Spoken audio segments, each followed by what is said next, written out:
Be an eternal student. Keep on learning all the time. Yeah, I think that would be mine as well. Just make sure you learn something new every day and you use that. You never lose your curiosity. Lose your curiosity. Yeah, and then tell everyone about it. Tell everyone. Yeah. Tell everyone I'm always excited when I come back from a congress. I'm like, I learned so much amazing stuff.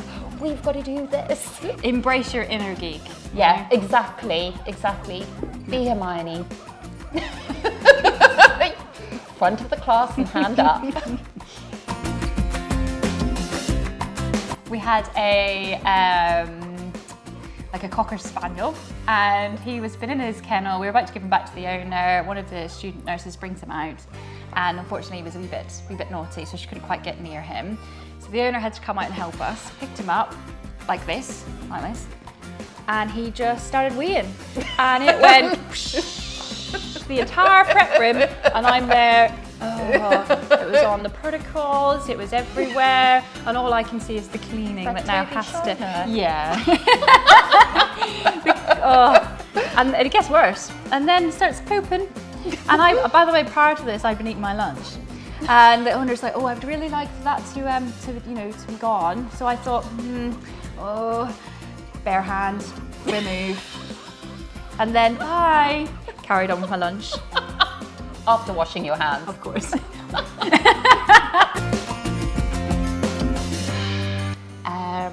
You're fine. You do know what you're talking about, and just do your best, and that's all you can do. Sounds like such a mum thing to say, but it does sound like a mum thing to say. I think what I'd probably say is that you've got this.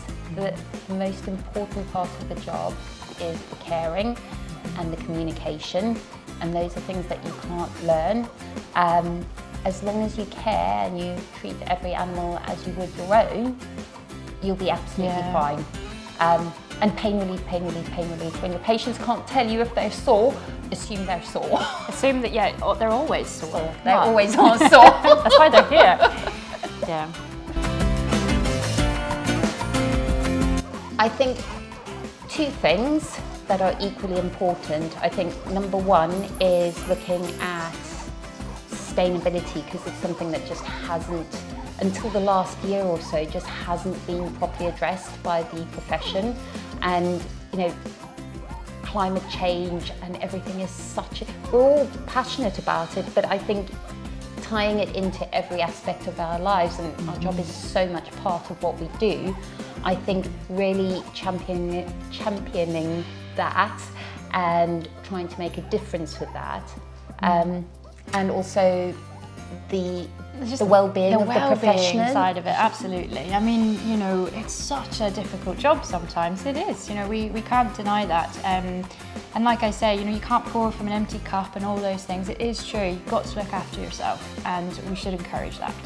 And I think it needs to be something. It is something that is recognised as a problem. The veterinary profession has some of the highest suicide rates, and although it's known, things haven't massively changed about doing that. And yes, I think it's so hard to say we must change, but it's a profession that's been set in its ways for 40, 50 years. So doing something different is going to be hard, and it's going to be a struggle, but that doesn't mean it shouldn't be done. And we have to do it. We do. We have to do it.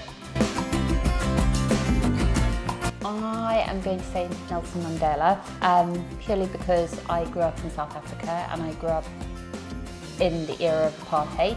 So although it doesn't have any bearing on my veterinary profession, I think it's very much part of who I am, and I think he was the most incredible man and just such an inspiration to people. That determination to do what is right.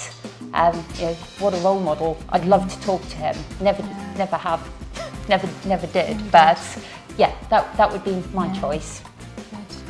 I think for me it is veterinary related, and it is Louise O'Dwyer, who we did sadly lose a few years back there. She was an inspiration to all nurses, and just to have her back for one more meal would be wonderful.